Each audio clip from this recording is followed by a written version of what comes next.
नमस्कार, news India देख रहे हैं आप। मैं हूं आपके साथ पूजा अग्रवाल। नमस्कार, आपके साथ मैं हूं चारुल शर्मा। आज का दिन बेहद जरूरी है, बेहद अहम है, क्योंकि छठी बार आज वित्त मंत्री निर्मला सीतारमण बजट पेश करने वाली है। अंतरिम बजट पेश किया जाना है। मोदी सरकार के दूसरे कार्यकाल का ये आखिरी बजट है, अंतरिम बजट है। और एक बड़ी खबर आपको बता दें, सुबह 11 बजे संसद में पेश होगा अंतरिम बजट। वित्त मंत्री निर्मला सीतारमण बजट पेश करेंगी। सुबह 10 बजे बजट से पहले कैबिनेट मीटिंग रखी गई है।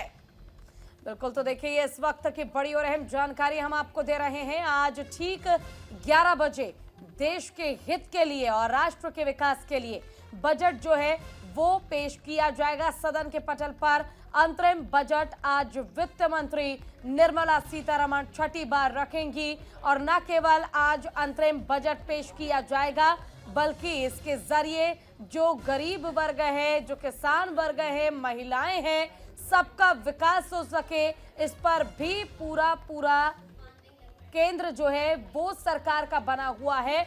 और साथ ही बजट पेश करने से पहले ठीक 10 बजे बैठक होगी। बिल्कुल, अब देखना होगा कि ये बजट जो है ये किस तरह से निकलकर सामने आता है। क्या ये लोक लुभावन बजट रहने वाला है, क्योंकि ये चुनाव से पहले जो बजट आता है उसमें उम्मीद की जाती है कि जनता के लिए कई सारी सौगात उसमें हो सकती है। हालांकि वोट ऑन अकाउंट ये कहा जा चुका है निर्मला सीतारमण की ओर से, और इसके हिसाब से ये माना जा रहा है कि बजट बहुत ज्यादा लोक लुभावन नहीं रहने वाला है। लेकिन इस बजट में क्या निकलेगा, वित्त मंत्री के पिटारे से क्या निकलेगा, ये पता चलेगा 11 बजे जिस दौरान बजट पेश किया जाएगा।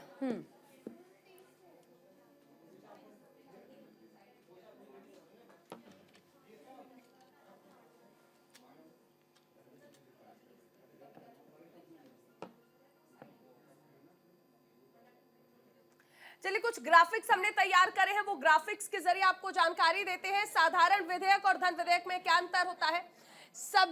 किसी भी सदन में पेश किया जा सकता है साधारण विधेयक।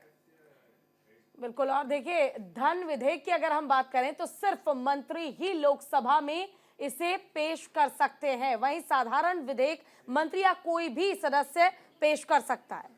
बिल्कुल, दोनों सदनों में विधेयक पर वोटिंग होती है जब साधारण विधेयक होता है, और धन विधेयक में केवल लोकसभा में धन विधेयक पर वोटिंग की जाती है। तो वहीं बिल पेश करने के लिए राष्ट्रपति की अनुमति लेने की जरूरत नहीं होती साधारण विधेयक में, लेकिन धन विधेयक में बिल पेश करने के लिए राष्ट्रपति की अनुमति लेनी पड़ती है। वित्त से जुड़े मामलों को छोड़कर सभी मामलों से जुड़ा है साधारण विधेयक, और ये बिल केवल वित्त मामलों से जुड़ा है जब धन विधेयक की बात की जाती है। तो बिल्कुल, और संविधान के अनुच्छेद 107 और 108 में बिल का उल्लेख है। तो वहीं धन विधेयक की बात करें, संविधान के अनुच्छेद 109 में बिल का उल्लेख किया गया है। साधारण विधेयक किसी भी सदन में पेश किया जा सकता है, लेकिन धन विधेयक सिर्फ लोकसभा में ही पेश किया जा सकता है। बिल्कुल, और देखिए साधारण विधेयक की अगर हम बात करें, मंत्री या कोई भी सदस्य इसे पेश कर सकता है, लेकिन धन विधेयक सिर्फ मंत्री ही लोकसभा में पेश कर सकता है। मंत्री के अलावा कोई भी इसे पेश नहीं कर सकता। तो देखिए, ग्राफिक्स के जरिए हमने आपको जानकारी दी है, लेकिन आज का ये बजट आखिर किस पर फोकस करने वाला है। वोट ऑन अकाउंट जिस तरह से वित्त मंत्री निर्मला सीतारमण की ओर से कहा गया है, तो क्या ये संभावनाएं जो है कि ये बजट जो है वो बहुत ज्यादा लोक लुभावन नहीं रहने वाला है, ऐसा मान लिया जाए, या फिर लोक लुभावन इसलिए हो सकता है क्योंकि चुनाव से पहले ये बजट आ रहा है और यहाँ पर चुनाव आयोग का कोई चाबुक नहीं है, कोई रेस्ट्रिक्शंस नहीं है कि आपको कितनी गारंटीज देनी है या फिर क्या क्या योजनाओं की घोषणा करनी है। इस लिहाज से क्या ये मान लिया जाए लोक लुभावन होगा। प्रधानमंत्री जिस तरह से कहते हैं GYAN, यानी ये 4 वर्ग ही उन्हें समझ आते हैं, जिसमें वो कहते हैं कि गरीब है, युवा है, अन्नदाता है और नारी है। क्या इस पर ही केंद्रित रहने वाला है बजट?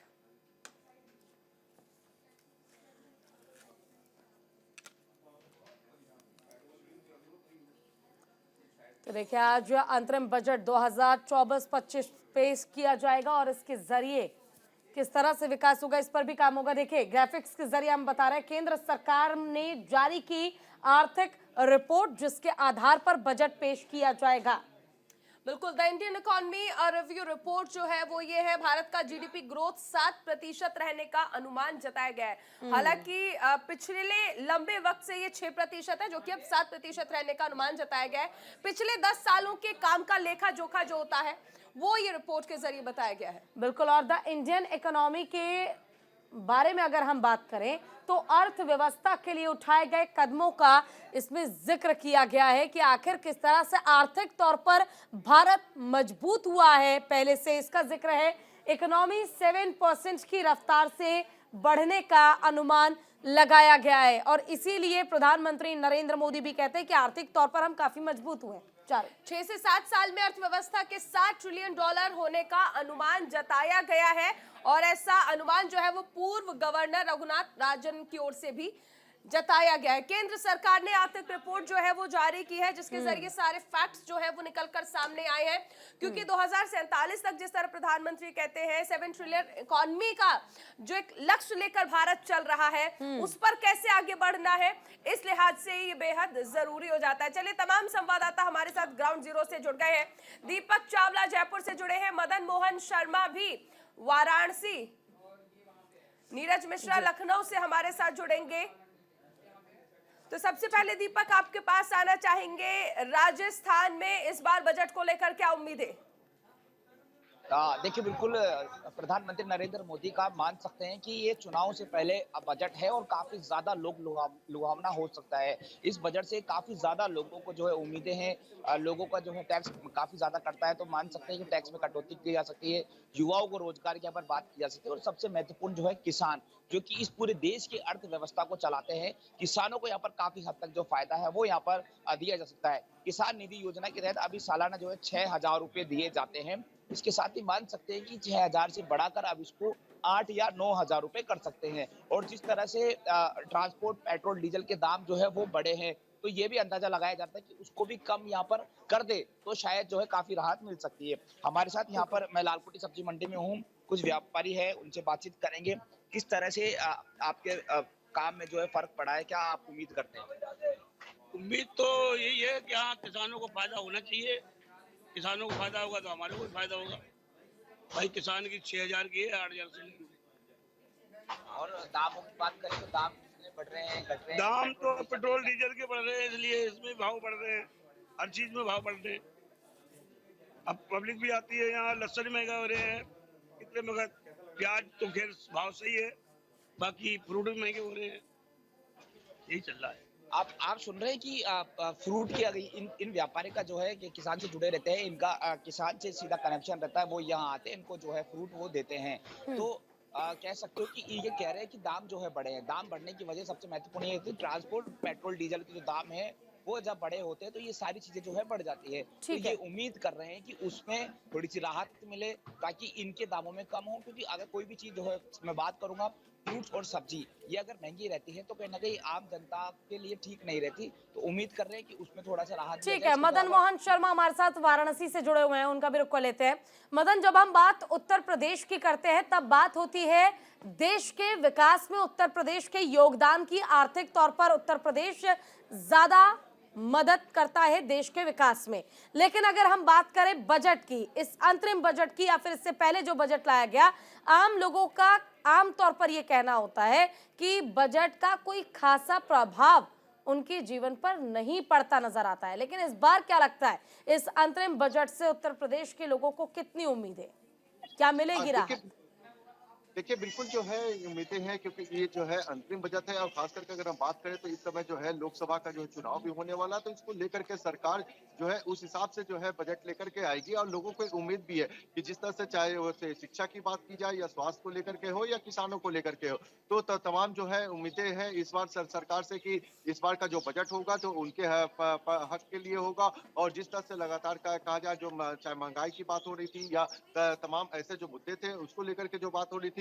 लेकिन अगर हम बात करते हैं जिस तरह से वाराणसी की अगर हम बात करें, खास करके जो उत्तर प्रदेश में जो वाराणसी आता है, तो उसमें जो है विकास जो है काफी ज्यादा हुआ है। खास करके हम बात करते हैं विश्वनाथ कॉरिडोर की, अगर हम बात करते हैं तो इस समय मैं विश्वनाथ कॉरिडोर के पास में मौजूद हूँ और यहाँ पे कुछ लोग जो मौजूद है दर्शन करने के लिए यहाँ पहुंचे हैं, उनसे सीधे बात कर लेते हैं। ये बताइए कि इस बार का अंतरिम बजट क्या उम्मीदें हैं आपको सरकार से? बहुत बड़ी उम्मीदें हैं, सरकार जनता की अपेक्षाओं पर खरा उतरेगी।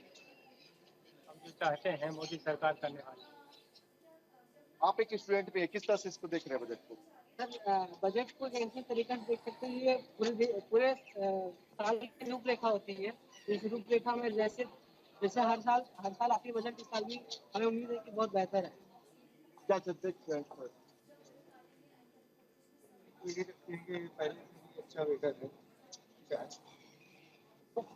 देखिए बिल्कुल जिस तरह से कहा जाए कि सभी की उम्मीदें हैं कि सरकार इस बार का जो बजट है वो लोग के हित को देख करके रखेगी, क्योंकि इस समय जो है लोकसभा का चुनाव भी होना है और चुनाव के मद्देनजर जो है सरकार ये भी चाहेगी कि जो बजट इस बार का हो तो लोगों को इसका बेनिफिट मिल सकता है, इसको लेकर के इस बार का जो है बजट जो है प्रस्तुत करेगी। बिल्कुल, काफी उम्मीदें हैं। नीरज भी हमारे साथ जुड़ गए हैं लखनऊ से। नीरज, लखनऊ में लोगों की क्या राय है इस बजट से, उन्हें कितनी उम्मीदें हैं?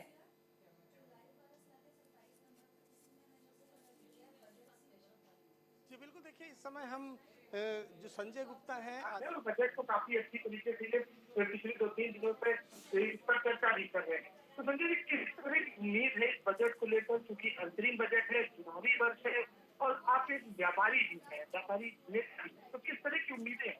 देखिए ये बजट तो अंतरिम है, लेकिन जिस तरीके से पूरे देश में एक वातावरण बना है तो उससे पूरे देश में ऐसा लगता है कि ये सरकार रिपीट होने जा रही है और ये सरकार उसी को ध्यान रखते हुए, लोकसभा चुनाव को ध्यान रखते हुए और आगे चूंकि उनको ही काम करने का मौका मिलने वाला ऐसा लगभग फाइनल है, तो वो पूरे 5 साल का इस अंतरिम बजट में और पूर्णकाल बजट जैसी स्थितियां इसमें रहेंगी।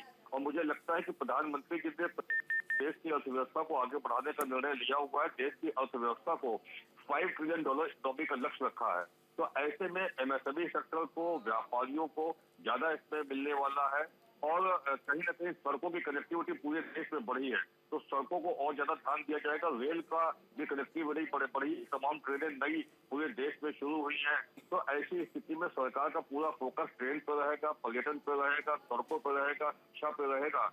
और वित्त मंत्री जी व्यापारियों के लिए विशेष रूप से करेंगे, क्योंकि तमाम व्यापारी संगठनों ने वित्त मंत्री जी को और वाणिज्य मंत्री जी को हम लोगों ने लगातार लिख करके दिया हुआ है और देश में जो परंपरागत व्यापारी हैं उनके सामने विदेशी ई कॉमर्स कंपनियों के मनमाने तरीके से किए जा रहे व्यापार के कारण बहुत समस्याएं आई हैं। एक चीज और अगर आप इनसे समझें कि क्योंकि रेल बजट जो है पहले तो अलग होता था, लेकिन अब क्योंकि आम बजट के साथ मिलकर आने लगा तो नई ट्रेन की घोषणाएं जो थी वो कम हो गई। अभी वंदे भारत की तो घोषणाएं होती है, लेकिन जो बाकी की ट्रेन थी उनकी घोषणाओं में कहा जा सकता है कि कमी आई है। इसे कैसे मैनेज किया जा सकता है?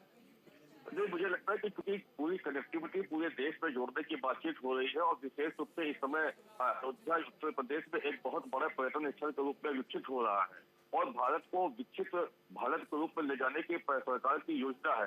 तो ऐसी स्थिति में मुझे लगता है कि कोई भी क्षेत्र सरकार छोड़ेगी नहीं। वित्त मंत्री जी जो है प्रधानमंत्री जी के नेतृत्व में सभी क्षेत्रों को फोकस करेंगी और रेल की कनेक्टिविटी वास्तव में कहीं आवश्यकता है, क्योंकि इस बार और पिछले काफी समय से बजट एक साथ आता है, तो इसमें कुछ न कुछ उसके लिए प्रावधान रखा जाएगा। सड़कों के लिए रखा जाएगा, जल मार्ग के लिए भी रखा जाएगा, ट्रेन के लिए भी रखा जाएगा। ये चीजें सब रहेगी, क्योंकि भारत जो है एक दूसरे से पूरा सड़क मार्ग से भी और ट्रेन के मार्ग से भी एक दूसरे से पूरी तरीके से कनेक्ट हो चुका है और जितनी भी बची है तो बढ़ेगी। तो मुझे लगता है कि ट्रेन के लिए इसमें कुछ नई ट्रेनों की घोषणा या रेल के लिए अलग कुछ और इसमें पैकेज साथ में इंक्लूड किया जाएगा, ऐसा मुझे लगता है। साथ ही साथ क्योंकि विश्व से कंपटीशन करना है भारत को, अगर इकोनॉमी को बढ़ाना है तो एमएसएमई सेक्टर को बहुत ज्यादा लाभ देना होगा। और इस बार ऐसा भी हम लोग को लग रहा है, क्योंकि बिल्कुल डिफॉल्टर जो होते हैं इनके ऊपर सरकार का फोकस रहेगा। उत्तर प्रदेश आदर्श व्यापार मॉडल की ये मांग भी रहेगी कि जो बिल्कुल डिफॉल्टर है, जिनकी वजह से बैंक का रेपो रेट बढ़ता है, जिनकी वजह से बैंक के लोन के रेट बढ़ जाते हैं, तो उनके ऊपर शिकंजा कसने का काम इस बजट में किया जाएगा। ई कॉमर्स की पॉलिसी आएगी, रिटेल ट्रेड की पॉलिसी आएगी। यूपी आदर्श व्यापार बल साथ ही साथ ये भी मांग करता है कि देश के राजस्व को बढ़ाने में सबसे बड़ा योगदान व्यापारियों का, उद्योगपतियों का लेकिन नीरज होता है। देखिए सवाल ये भी किए जाते हैं, जब हम बात करते हैं आर्थिक तौर पर, जब हम बात करते हैं बजट की, तो बजट से हर एक व्यक्ति को उम्मीद होती है, लेकिन जब बजट पेश किया जाता है तो बहुत से लोग ऐसे होते हैं जिनका ये कहना होता है कि सरकार के इस बजट से कोई प्रभाव नहीं पड़ने वाला, कोई बहुत बड़ी छूट सरकार ने नहीं दी है। ये शिकायत शायद किसी भी बजट में आम जनता की खत्म बिल्कुल नहीं हो आम पाती है। जनता को एक का मैं बता दूं, आम जनता सीधा सीधा जब बजट सुनती है तो जो भाषण बजट होता है उसको सुन करके अपना वो IQ सेट करती है, अपना वो विजन सेट करती है। लेकिन हकीकत ये है कि जब बजट पेश हो जाता है, बजट के बाद जब लोकसभा में चर्चा होती है और जब उस बजट पेपर को आप लगातार पढ़ेंगे, उसकी समीक्षा करेंगे, तो उससे इंटरनल जो चीजें हैं वो पूरे देश का खाका खींचने का काम करती है। क्योंकि भाषण में आप मोटी मोटी बात कह सकते हैं, पर एक पॉइंट के अंदर कई सब पॉइंट्स होते हैं। ठीक है, और शुभम भी उसकी हमारे जब साथ आप जुड़ गए हैं। मुंबई से शुभम जुड़े हुए हैं। शुभम, आज सरकार बजट पेश करेगी, क्या लगता है महाराष्ट्र के लिए क्या उम्मीदें? बिल्कुल, देखिए शाहरुख जी, महाराष्ट्र की बात करें तो सबसे पहले जिक्र होता है मुंबई जो देश की अर्थव्यवस्था चलाती है और देश की आर्थिक राजधानी कहलाती है। देखिए, इस बार ये मोदी सरकार के दूसरे कार्यकाल का आखिरी बजट है। यहाँ पर देखिए जो खबर आज सामने आई कि इस बार मोदी सरकार ऐसा बजट पेश करेगी कि आने वाले 2 से 3 साल में $5 मिलियन की जो अर्थव्यवस्था है उसे मजबूत बनाया जाएगा। इसके अलावा जो वुमेन्स एंटरप्रेन्योर की बात करें या जो महिला छोटे शहरों में जो महिलाएं होती है जो अपना उद्योग स्टार्ट करना चाहते हैं, उनके ऊपर खासा जोर दिया जा सकता है। इसके बाद देखिए 2019 अगर मैं बजट की बात करें तो लोकसभा चुनाव उस वक्त भी तो उसके पहले तब तत्कालीन मंत्री पीयूष गोयल थे, वित्त मंत्री। उन्होंने 5 लाख के जो जिनकी कमाई थी उनके ऊपर टैक्स जो स्लैब था वो हटा दिया था। लेकिन इस बार भी उम्मीद बताई जा रही है कि चुनाव है तो शायद जो टैक्स स्लैब है, जो आम आदमी सबसे ज्यादा उम्मीद रखता है कि उनकी कमाई पर कितना ज्यादा हिस्सा जो टैक्स सरकार को देना है उस पर सबसे ज्यादा निगाहें होती है। इसके अलावा अगर हम 2019 कंपेयर की बात करें, 5 साल पहले चुनाव की बात करें, उस वक्त जो चुनावी बजट आया था उस वक्त भी कहा जाता था कि केंद्र सरकार ने एक किसान के लिए जो सम्मान निधि योजना होती है जिसे हर साल 6,000 रुपए आता है, वो सारी योजनाएं शुरू की थी। तो ऐसे में उम्मीद ये भी जताई जा रही है कि इस साल भी चुनाव है तो ऐसे में इसी तरह से योजनाएं जो है वो आ सकती हैं। खासतौर पर महिलाओं को ध्यान में रखते हुए बजट जो है वो लाया जा सकता है, क्योंकि महिलाओं का एक वोट बैंक सरकार जो अपने पास पाना चाहती है। इसके अलावा कई सारे और भी ऐसे सेक्टर हैं जिस तरह से बिल्कुल, रेल कुल बजट की मिलाकर बात कई करें, सारी उम्मीदें आर्थिक राजधानी को भी इस बजट से हैं। दीपक हमारे साथ बने हुए हैं। दीपक, देखिए आप सब्जी मंडी में मौजूद हैं, वहां पर जो विक्रेता हैं उनसे अगर आप बातचीत कर पाए, क्योंकि सबसे ज्यादा शिकायतें 2 चीजों को लेकर हो रही हैं कि जो रॉ मटेरियल खरीदते हैं उस पर GST देना पड़ता है, और अगर ट्रांसपोर्टेशन चार्जेस में हम देखें तो सब कुछ पेट्रोल और डीजल के वजह से प्राइसेस जो है वो बढ़ते जा रहे हैं। ऐसे में उन्हें एक क्या मिडवे नजर आता है, कौन सा ऐसा रास्ता नजर आता है जिसके जरिए उनका भी विकास हो सके और सरकार की जो मंशा है वो भी पूरी हो सके? देखिए, बिल्कुल आपने ठीक कहा। अभी मैंने पहला सवाल ही यही उठाया था कि किस तरह से महंगाई है, उनसे बातचीत करेंगे। जिस GST लगता है तो आपके पास जो है थोड़ा महंगा आता है, तो लोगों के पास भी महंगा जाता है। तो अब बजट है, इसमें कुछ उम्मीद करते हैं कि थोड़ी राहत है आप लोग? बिल्कुल सर, ये बात तो बिल्कुल सही है। GST में इसमें बहुत महंगाई हो रही है। महंगाई इसके चक्कर में तो और माल हमारा महंगा रहता है। हाँ, इसमें जो ये खर्चे ऊपर के जो है इसकी महंगाई और ज्यादा ही कुछ लग पड़ती है। बिल्कुल, आम जनता भी है। आप खरीदारी करने के लिए आए, आज बजट भी आने वाला है। आप कैसे उम्मीद करते हैं, क्योंकि जो फ्रूट्स है वो महंगे हो रहे हैं, सब्जियों में भी कुछ जो है महंगे हो रहे हैं, तो कैसे आप उम्मीद करते हैं? युवा भी, आप क्या कहना चाहेंगे? हमें कहना चाहते हैं कि एक तो ये पेट्रोल और डीजल की वजह से ही हमें इनका किराया भाड़ा ज़्यादा हो गया, तो इस वजह से फ्रूट हो चाहे सब्जी हो, वो हमें उसको लाने की वजह से उसकी हमें जो किराया लगता है उससे हमें डबल रेट पे यहाँ पे हो जाता है। न तो दुकानदार का मार्जिन रहा न हमारे लिए रहा। तो हम ये चाहेंगे कि पहली बात तो पेट्रोल डीजल पर कुछ राहत मिले और कुछ ऐसा करे सरकार जिससे कि हर आदमी के जो भी सामान पहुंचे उसमें हमें कुछ राहत मिले। हम यही चाहते हैं। और इसके अलावा आप युवा भी है, रोजगार की भी आप मांग करेंगे कि रोजगार भी मिले, नौकरियां मिले? हाँ, रोजगार की मांग करते हैं कि जो नई पीढ़ी है बेचारी हमें कहीं के पढ़ के परेशान हो गई, लेकिन आज के डेट में ये है कि उनको नौकरी की जगह हमें कुछ भी नहीं मिल रहा। बेरोजगारी से हमें कहीं कि वो बहुत परेशान है। तो हम सरकार से चाहेंगे कि हम नए अवसर प्रदान करें, जैसे सरकारी नौकरी हो या फिर कुछ ऐसा काम करे जिससे हमें नई पीढ़ी के लिए उनका रोजगार मिले और परिवार चला सके। देखिए, बिल्कुल आप सुन रहे हैं कि क्या युवाओं को जो है फायदा मिले, युवाओं को जो है वो यहाँ पर रोजगार मिले। और इसके साथ ही GST का जैसा आप जिक्र कर रहे थे, जो व्यापारी है उनको भी काफी ज्यादा परेशानी होती है, क्योंकि GST लगता है, पेट्रोल डीजल के दाम जो है वो ज्यादा है, और जब चुनाव आते तब तो ये उम्मीद कर ही सकते हैं कि जो दाम है उसमें राहत मिले। मौजूदा दौर में अगर मैं जयपुर के पेट्रोल की बात करूं तो जयपुर में 108 रुपए लीटर है। अगर ये कम हो जाएगा तो कहीं ना कहीं राहत जो है वो ऑटोमेटिक मिल जाएगी। वो जो है फ्रूट सब्जी में नहीं, वो हर सेक्टर में जो है राहत मिलेगी, क्योंकि ठीक है जो है महंगाई जो मदन, आपसे जानना चाहूंगी, देखिए वैसे तो GST को लेकर लोगों के मन में सवाल होता ही है, लेकिन आज जो बजट पेश किया जाएगा तो इसको लेकर भी लोगों के मन में कई सवाल है कि आखिर सरकार कितना राहत दे सकती है। है, क्योंकि ये पूर्ण बजट है नहीं, अंतरिम बजट है। तो ऐसे में क्या लगता है कि सरकार की ओर से क्या वाकई राहत दी जाएगी, या फिर इस बार क्योंकि कश्मकश थोड़ी ज्यादा होगी आर्थिक तौर पर देश को और ज्यादा मजबूत करने की? देखिए, बिल्कुल ये बताना चाहूंगा, जिस तरह से मैंने व्यापारियों से भी बात किया था, तो सबसे बड़ी समस्या जो है वो जीएसटी को लेकर के है। तो जीएसटी के को लेकर के उन्होंने काफी मतलब उम्मीदें जो है सरकार से इस बार जताई है कि इस बार अंतरिम बजट में हो सकता है कि सरकार उनको कुछ राहत उसमें दे, क्योंकि जिस तरह से लगातार जीएसटी के उसमें लोग दे रहे हैं, उसके बाद महंगाई जो है चरम सीमा पे है, लोग महंगाई पे सबसे ज्यादा काबू नहीं है, बेरोजगारी पे लोगों ने बात की है। तो इन सब चीजों को लेकर के जो है हमने लोगों से बात भी की थी और लोगों ने अपनी अपनी बातों को रखा था। तो यहाँ पे मौजूद है, उनसे बात कर रहे हैं। भाई साहब, ये बताइए इस बार का अंतिम बजट है, किस तरह से आप इसे देख रहे हैं? अंतिम बजट सरकार किस कर रही है, किस तरह से क्या कर रहे हैं?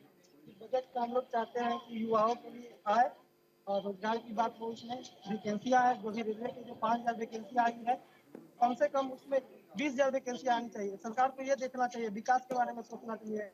नेता सिर्फ नेता लोग होते हैं जो अपने जेब में भरे जाते हैं, जनता के बारे में कुछ सोचते नहीं है। मोदी जी को भी बोलना चाहते हैं, मंच के माध्यम से, माइक के माध्यम से बोलना चाहते हैं हम, मोदी जी आप धर्म की राजनीति मत करिए, जनता युवाओं के बारे में सोचिए। इस समय बजट क्या है और चलो ठीक है मदन, अब देखना ये होगा, लोगों को देखिए उम्मीदें तो हैं बजट से, लेकिन इस बजट पर सरकार कितना खरा उतरती है ये सबसे बड़ा सवाल है। आपका बहुत बहुत शुक्रिया तमाम जानकारी के लिए, लेकिन बाकी रिपोर्टर्स हमारे साथ बने रहेंगे क्योंकि उनसे आगे भी अपडेट लेंगे। बिल्कुल, तो आज बजट में क्या निकल कर सामने आएगा, हर अपडेट के लिए आप बने रहिए न्यूज इंडिया के साथ। एक छोटे से ब्रेक के लिए रुकेंगे भी। चले तो ब्रेक के बाद एक बार फिर से स्वागत है आपका और रुक करते हैं, हमारे रिपोर्टर्स लगातार हमारे साथ जुड़े हुए हैं, उनसे जानेंगे कि आखिर बजट को लेकर अभी फिलहाल किस तरह का माहौल है, और अब जब ठीक 11 बजे बजट पेश किया जाएगा वित्त मंत्री निर्मला सीतारमण की ओर से, तो आखिर बजट में लोगों को कितनी राहत दी जाएगी। चार बिल्कुल, देखिए बेहद जरूरी है ये बजट, और लगातार जिक्र भी करें कि चुनाव से पहले आ रहा है, तो इसमें क्या होगा। हालांकि अंतरिम बजट पेश किया जा रहा है, लोक लुभावन वादे होंगे या नहीं होंगे, इस पर सभी की निगाहें टिकी हुई। तमाम सहयोगी हमारे ग्राउंड जीरो से बने हुए हैं। दीपक, आपके पास आना चाहेंगे। देखिए, हम जिक्र कर रहे थे कि चले ठीक है, हमारे साथ हमारी दो और सहयोगी जुड़ी हुई हैं, भावना सिसोदिया और कंचन कनौडिया, दोनों का रुख करेंगे। लेकिन उससे पहले कंचन, आपका रुख करते हुए जानना चाहूंगी, देखिए आज बजट पेश होना है, कहाँ आप मौजूद है, अगर आपके आसपास लोग हो तो उनसे बातचीत जरूर करिए, क्योंकि बजट जब पेश किया जाता है, जब हम बात करते हैं आम लोगों की, उनकी उम्मीदों की, तो उनसे जानना ही ये बेहतर है कि आखिर बजट को लेकर कितनी उम्मीदें हैं और इस बार राहत सरकार से मिलेगी या नहीं। का अंतरिम बजट पेश होने वाला है और आज हम मौजूद है कृषि भवन के बस स्टैंड पर। जैसे कि बारिश हो रही है तो हालांकि ज्यादा लोग नहीं है, लेकिन जितने हैं हम उनसे बात करने की कोशिश करते हैं। सर बताइए, आज मोदी सरकार का अंतरिम बजट आ रहा है, क्या उम्मीदें हैं आपको, क्या कुछ होना चाहिए बजट के अंदर? होना चाहिए, क्या कुछ होना चाहिए, क्या मांगे आपकी कि बजट में ये होना चाहिए? आप जैसे यंगस्टर है, नौजवान है, तो मोदी सरकार से क्या उम्मीदें हैं नौकरी को लेकर, ये किसी भी चीज को लेकर? नौकरी लेकर है, किसी वैकेंसी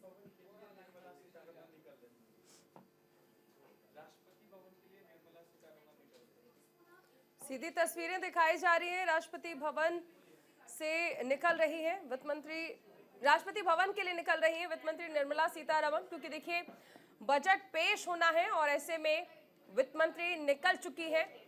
और क्योंकि अब से बस कुछ ही देर का इंतजार है, लगभग 11 बजे वो अपना पिटारा खोलेंगी और बताएंगी कि देश के लिए उनके बजट में क्या खास रहने वाला है। बिल्कुल, और देखिए ये सीधी तस्वीरें हम आपको दिखा रहे हैं जहां पर राष्ट्रपति भवन के लिए वित्त मंत्री निर्मला सीतारमण निकली हैं और आज उनकी ओर से बजट पेश किया जाएगा, सदन के पटल पर बजट रखा जाएगा। और सबसे बड़ी बात यह है, प्रधानमंत्री नरेंद्र मोदी के दूसरे कार्यकाल का ये आखिरी बजट होगा। भावना भी हमारे साथ बनी हुई है। भावना, देखिए आज का दिन बहुत ज्यादा जरूरी है और खासकर अगर हम देखें तो लोगों की शिकायत रही है कि बढ़ती महंगाई ने उनकी रोजमर्रा की जिंदगी से काफी चीजों को दूर कर दिया है। एक आम जनता की अगर हम बात कर लें, महिलाओं की बात कर लें, तो किचन से काफी चीजें दूर हो गई हैं। ऐसे में अगर आपके लिए मुमकिन हो पाए कुछ लोगों से बातचीत करना या फिर उनकी उम्मीदें इस बजट से कितनी है? जी, मैं आपको बता दूं, आज वित्त मंत्री निर्मला सीतारमण जी जो बजट पेश करने वाली है सुबह 11 बजे, उसको लेकर दिल्ली के लोगों को कहीं ना कहीं बेहद ही उम्मीद है कि जो बजट है वो दिल्ली के लोगों के पक्ष में होगा, क्योंकि लोकसभा चुनाव भी नजदीक है। तो ये भी अटकलें जरूर लगाई जा रही है कि कहीं ना कहीं जो बजट है उसमें लोक लुभावने जो है, कहीं ना कहीं लोगों को लुभाने के लिए कई चीजें जो है लोगों के फेवर में देने का जो है दे सकते हैं। तो इसी को लेकर दिल्ली की जनता बेसब्री से इंतजार कर रही है कि आखिरकार जब 11 बजे पिटारा खुलेगा तो उसमें दिल्ली की जनता के लिए क्या क्या चीजें निकलकर सामने आएंगी। जिस तरीके से लगातार महंगाई बढ़ती जा रही है, क्योंकि आज बजट पेश होना है, वही मैं आपको ये भी बता दूं, जो कमर्शियल गैस रेट है उनमें भी बढ़ोतरी देखी गई है, जिसको लेकर उसकी नई रेट दरें जो है आज से ही लागू कर दी जाएंगी। तो कहीं ना कहीं बजट पेश होने से पहले कमर्शियल सिलेंडर के जो दाम बढ़े हैं वो लोगों के लिए एक बड़ा झटका है, लेकिन महिलाओं को बेहद उम्मीद है। जिस तरीके से लगातार महंगाई बढ़ती जा रही है तो कहीं ना कहीं उस महंगाई से जो है वो राहत मिल सकती है। वहीं लोगों को जो टैक्स और जो लोगों का कर्ज है उसको लेकर भी बेहद उम्मीद है कि कहीं ना कहीं उसको लेकर भी लोगों को राहत मिल सकती है। अब देखना यही होगा कि आखिरकार ठीक है, नीरज को रुक कर लेते हैं। नीरज, देखिए, जब हम बात करते हैं सरकार की बजट की, तो सरकार चाहे कितना भी प्रावधान राशि का रख ले जन कल्याणकारी योजनाओं का, लेकिन बहुत कम लोग ऐसे होते हैं, कम प्रतिशत लोग ऐसे होते हैं जो उन योजनाओं का लाभ उठा पाते हैं, और जो राशि दी जाती है सरकार की ओर से वो भी पूरी तरह से खर्च नहीं हो पाती है। ऐसे में लोगों की जो शिकायत है कि सरकार की ओर से उनकी कोई मदद नहीं की जा रही, बजट में कोई बहुत बड़ी राहत दी नहीं गई है, ये शिकायत लोगों की खत्म नहीं हो पाती है। नीरज,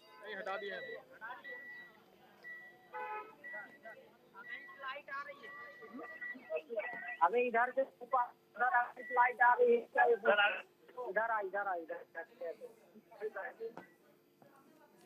नीरज, क्या आपको मेरी आवाज मिल पा रही है?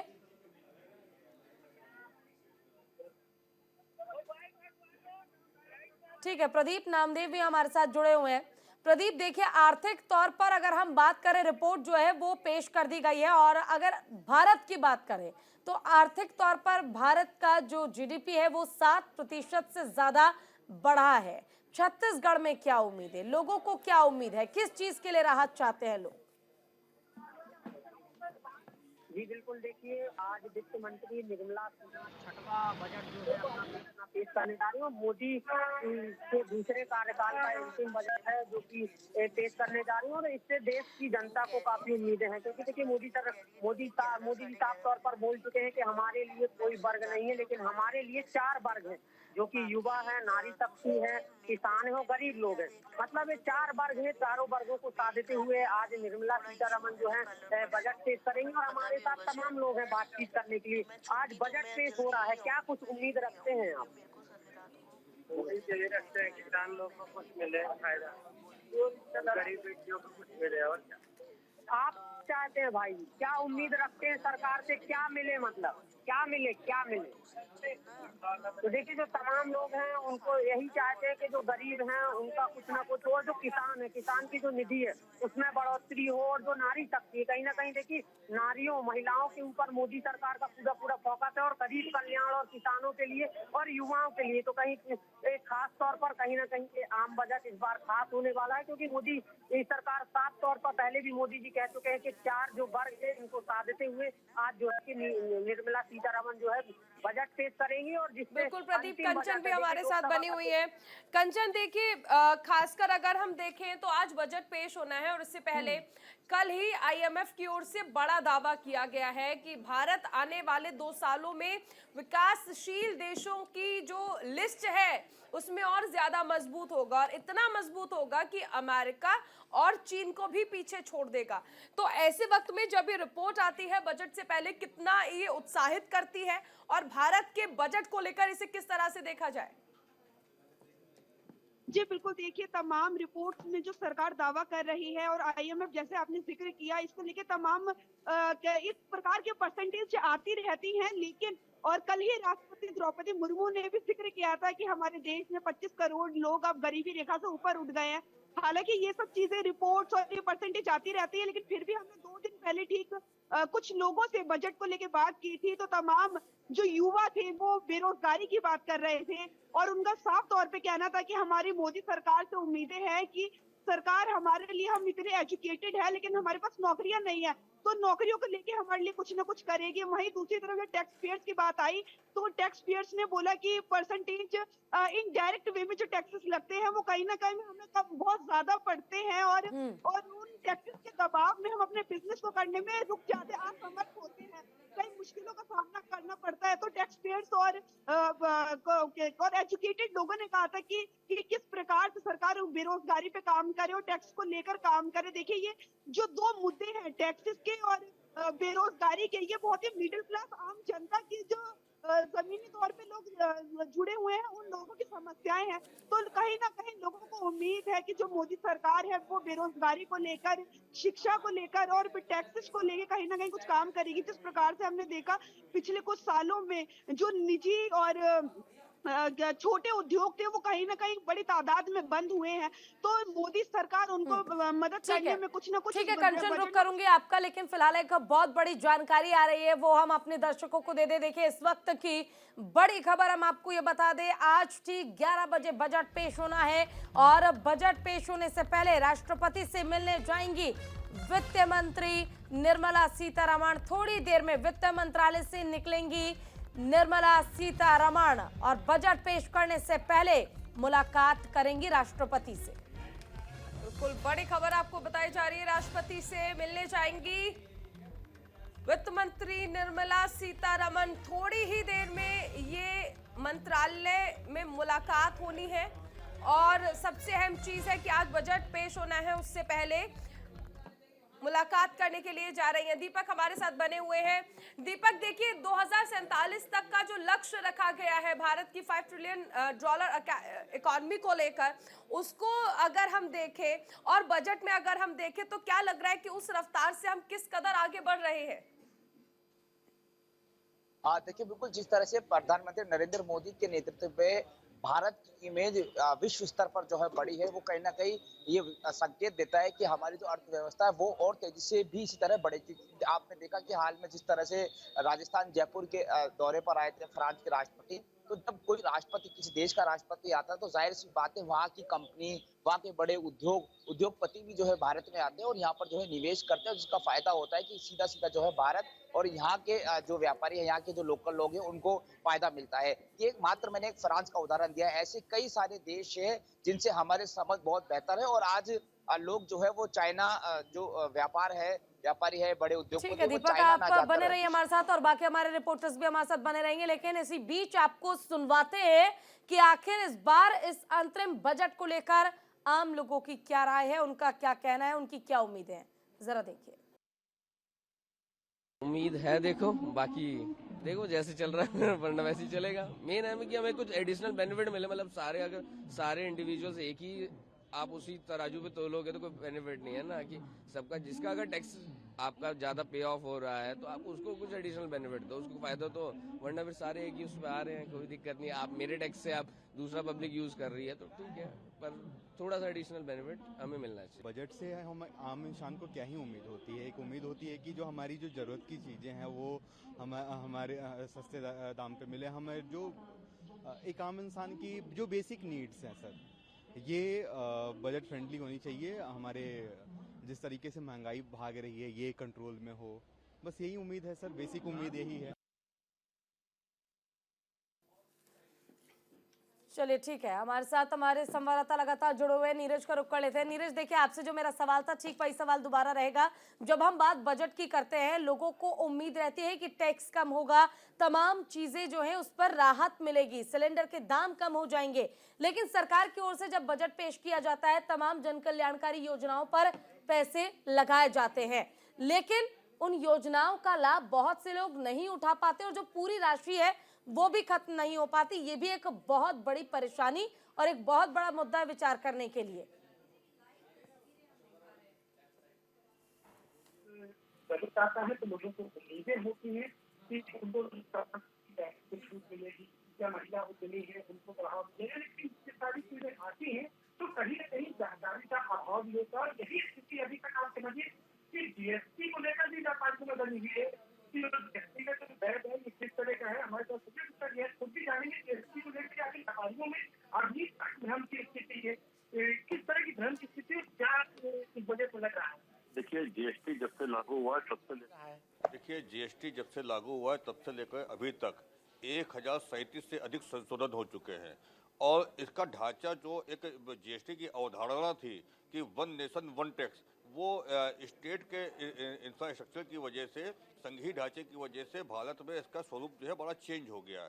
जीएसटी को अभी तक की ना अधिकारी ठीक से समझ पाते हैं, ना चार्टर्ड अकाउंटेंट समझ पाते हैं, ना व्यापारी समझ पाते हैं। ये एक उलझने वाला टैक्स हो गया। हालांकि इस चुनाव में के बजट, इस जो बजट में जीएसटी की बात बहुत ज़्यादा नहीं होगी क्योंकि जीएसटी का कोई भी निर्णय जीएसटी काउंसिल में ही होता है। लेकिन सरकार ने जिस तरीके से अभी मोबाइल के पार्ट्स के ऊपर इम्पोर्ट ड्यूटी घटाई है, उससे कहीं ना कहीं सरकार का फोकस जो है वो ऐसा महसूस होता है कि अब घरेलू उद्योग को बढ़ाने पर ज़्यादा है और भारत में अधिक से अधिक मैन्युफैक्चरिंग हो, इसके ऊपर सरकार का ज़्यादा ध्यान है। जो अभी एंकर महोदया का प्रश्न था कि बजट में सारा बजट खर्चा नहीं होता, तो कहीं ना कहीं ब्यूरोक्रेसी की लापरवाही होती है। ब्यूरोक्रेसी जो होती है वो पूरे बजट को खर्च नहीं कर पाती है, उसके पास वैसा सिस्टम वो नहीं बनाती। सरकार तो अपने फंड की व्यवस्था करती है उस काम के लिए, लेकिन ब्यूरोक्रेसी में उतना ही ध्यान दे। चलिए ठीक है नीरज, आपका रुख करूंगी, लेकिन फिलहाल जो ताजा तस्वीरें आ रही है एक बार हम वो दिखा देते हैं अपने दर्शकों को। राष्ट्रपति भवन के लिए निर्मला सीतारमण जो है वो निकल चुकी हैं और कुछ ही देर में वो पहुंचेंगी राष्ट्रपति भवन। यहाँ पर राष्ट्रपति द्रौपदी मुर्मू से उनकी मुलाकात होगी। इस दौरान जो भी बातचीत हो बजट को लेकर वो बातचीत होगी और उसके बाद ठीक 10 बजे कैबिनेट की बैठक और 10 बजे के बाद ठीक 11 बजे सदन के पटल पर अंतरिम बजट 2023-24 के बाद 24 और 25 रखा जाएगा।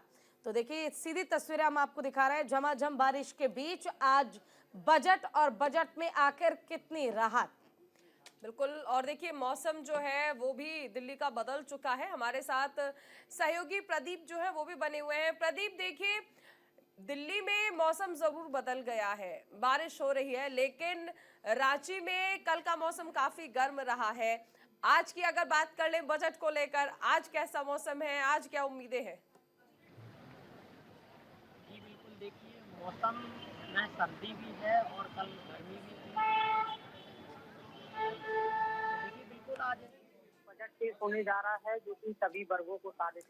ठीक है, रुक करूंगी आपका, लेकिन देखिए तस्वीर हम आपको दिखा रहे हैं। राष्ट्रपति भवन पहुंच चुकी है वित्त मंत्री निर्मला सीतारमण, पहुंच गई है राष्ट्रपति भवन और यहां पहुंचने के साथ ही राष्ट्रपति द्रौपदी मंत्री से बातचीत करेंगी और इसके साथ ही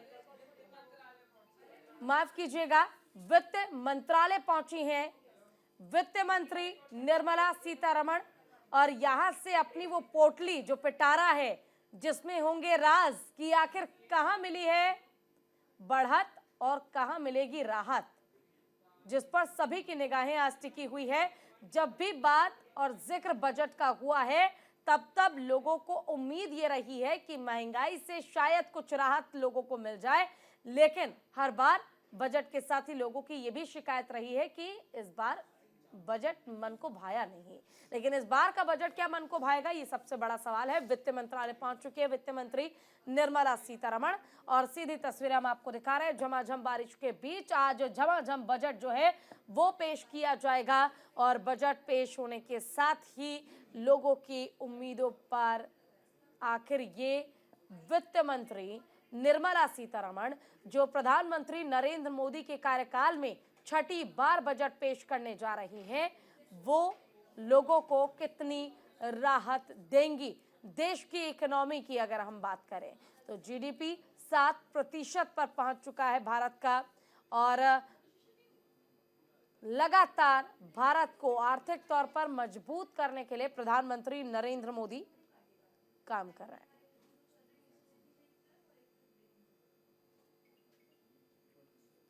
तो नए संसद भवन में आज पेश किया जाएगा बजट। सुबह 11 बजे संसद में पेश होगा अंतरिम बजट 2024-25 और वित्त मंत्री निर्मला सीतारमण बजट पेश करेंगी हालांकि इससे पहले अगर हम बात करें तो पिछले साल का भी बजट लोगों के लिए बेहद खास रहा। मोदी सरकार का आम बजट जब पिछले साल पेश हुआ था उस दौरान भी लोगों को काफ़ी उम्मीदें थीं और अब अगर हम बात करें तो पीएम मोदी के दूसरे कार्यकाल का ये अंतिम बजट होगा और इस बजट में लोगों को कितनी राहत मिलेगी ये देखना होगा।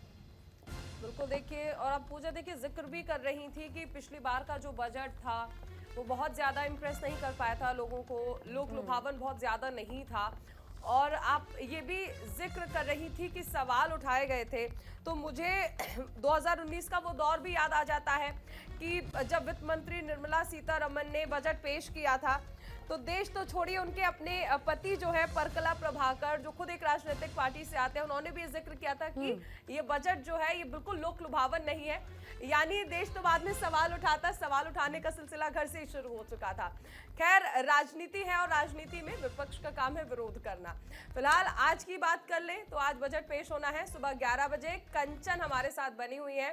कंचन, देखिए सबसे ज्यादा जरूरी और सबसे बड़ी जिम्मेदारी ये होती है कि बजट ऐसा पेश किया जाए कि वो जनता को लुभाए और इसी के साथ साथ सरकार का जो बजट है वो भी ना बिगड़े। जी बिल्कुल, देखिए मैं आपको बता दूं, मैंने अभी आपको बताया था कि 2 दिन पहले ठीक हमने कुछ लोगों से बात की थी। हालांकि जैसे आपने बताया कि आईएमएफ के कुछ आंकड़े आए हैं और सरकार भी, नीति आयोग की कल राष्ट्रपति द्रौपदी मुर्मू ने बात की थी कि आंकड़े आते हैं, ज्यादा दिखाते हैं, लेकिन जमीनी हकीकत क्या है उसको लेकर ये बातचीत हो रही है। जमीनी हकीकत देखिए, कहीं ना कहीं जो आम जनता है कि सरकार यदि आईएमएफ में बात कर रही है, नीति आयोग की बात कर रही है, तो वो किस वर्ग के लोगों की बात कर रही है, वो कौन सा वर्ग है जिसे सरकार की नीतियों का और जो ये बजट लाया जा रहा है उसका मुनाफा हो रहा है, फायदा हो रहा है। लेकिन जिस वर्ग से हमने बात कर रही थी, कहीं ना कहीं वो बेरोजगारी को लेकर परेशान था और जो छोटे उद्योग निजी करते हैं लोग, वो कहीं ना कहीं परेशान थे कि हम सामान करते हैं, आयात निर्यात करते हैं, लेकिन इनडायरेक्ट वे में जो टैक्सेस लगते हैं कहीं ना कहीं वो उन्हें मारते हैं और उन्हें कहीं ना कहीं कर्ज लेना पड़ता है, जिसके कारण और उतना बिजनेस हो नहीं पाता, टैक्सेस की मार उन्हें ज्यादा पड़ती है। वहीं जो पढ़े लिखे कुछ स्टूडेंट थे, विद्यार्थी थे, उन लोगों ने बात करी कि हम एजुकेटेड हैं बट दीपक का रुख कर लेते हैं। दीपक, देखिए जब हम बात बजट की करते हैं तो बात उन आम लोगों की भी होती है जो छोटे व्यापार करते हैं और वाकई उन्हें फायदा हो, इस पर फोकस सरकार को करना चाहिए। आप जहां मौजूद हैं, अगर वहां लोग मौजूद हैं तो एक बार उनसे भी बात कीजिए, राय लीजिए, क्योंकि उनकी राय लेना भी बहुत ज्यादा जरूरी है बजट को लेकर।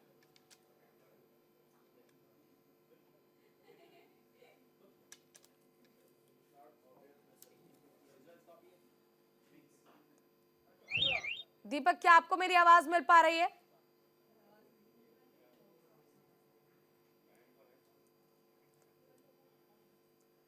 चलो ठीक है, अभी हमारे साथ हमारे संवाददाता लगातार जुड़े रहेंगे, लेकिन इसी बीच गाजियाबाद में लोगों का क्या कुछ कहना है वो भी आप सुनिए बजट को लेकर।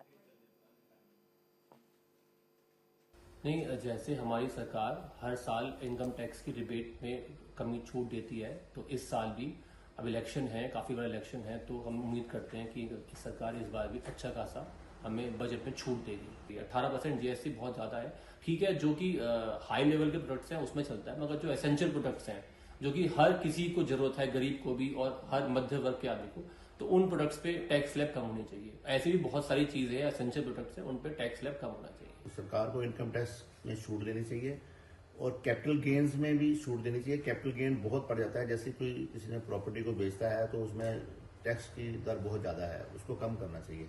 जो गरीब लोग हैं जिनके पास इतनी इनकम नहीं है तो वे 900 रुपये कहाँ से देंगे? कभी के ज़माने में पहले 400 रुपये का सिलेंडर था, अभी इकट्ठा ही 900 रुपये का हो गया, कहाँ से भरवाएंगे? हम तो कल भूखे बैठ गए थे, जब सिलेंडर वाला आया, सिलेंडर ले लो, कितने पैसे देने? 900 रुपये। भैया ले जाओ वापसी, हम तो चूल्हे पर बना लेंगे लकड़ी जला जला के, क्या करें? बजट में हम लोगों को हर बार जैसे उम्मीद रहती है कि कम दर पे हमें लोन मिलने चाहिए जिससे हम लोग अपने उद्योगों में बढ़ावा दे सकें, वो हम लोगों को नहीं मिल पा रहे हैं। और जीएसटी की दरें भी बहुत ज्यादा है हम लोगों के यहाँ और इनकम टैक्स के भी स्लैब बहुत हाई हैं जिसमें हम लोगों को राहत नहीं मिल पा रही है। तो हम इस बार बजट से उम्मीद करते हैं कि हमको जीएसटी के स्लैब में और इनकम टैक्स में राहत मिले ताकि हम लोग आगे काम कर सकें। और एक्सपोर्ट में भी हम एक्सपोर्ट भी करते हैं, तो एक्सपोर्ट में भी हम गवर्नमेंट से एक सपोर्ट की आशा करते हैं। मेरा मानना ये है और सरकार से अनुरोध भी है कि सरकार ने जैसे पहले भी स्लैब बढ़ाया था, इस स्लैब को बढ़ाकर इनकम टैक्स वाले स्लैब को 8 से 9 लाख रुपए कर दिया जाए, जिससे कि मध्यम वर्ग को बहुत ही राहत मिलेगी। बजट हमेशा आम पब्लिक को ध्यान में रख के बनाना चाहिए, गरीब जनता को ध्यान में रख के बनाना चाहिए, क्योंकि जो पैसे वाले होते हैं वो तो सब कुछ खरीद लेते हैं, लेकिन मेन जो है हमारी दैनिक ज़रूरतें जो है, डेली नीड्स जो है, उनको पूरा करने के लिए वीट, फ्रूट, वेजिटेबल, पल्सेस और LPG और ये सब जो है वो सस्ता होना चाहिए, ताकि लोग जो है कम से कम अपना जो डेली नीड्स को पूरा करके कम से कम अपना पेट तो भर सके। एक मध्यम वर्गीय फैमिली में बच्चों की एजुकेशन है, ये सब है, तो सरकारी ही स्कूलों में ऐसी सुविधाएं क्यों ना दी जाएं कि हम लोग प्राइवेट स्कूलों में अपने बच्चों को भेजें ही ना। तो अगर इस तरह का कुछ बजट में लाया जाए तो वो भी एक बेनिफिशियल होगा। और ये बात रही सिलेंडर की, सब्जियां, दालें, वो सब भी होनी चाहिए।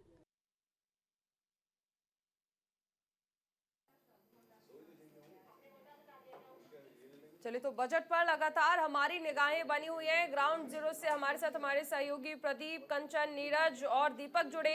आप सभी का बहुत बहुत शुक्रिया तमाम अपडेट्स हम तक पहुंचाने के लिए। इसी के साथ बजट पर लगातार हमारी निगाहें बनी हुई हैं।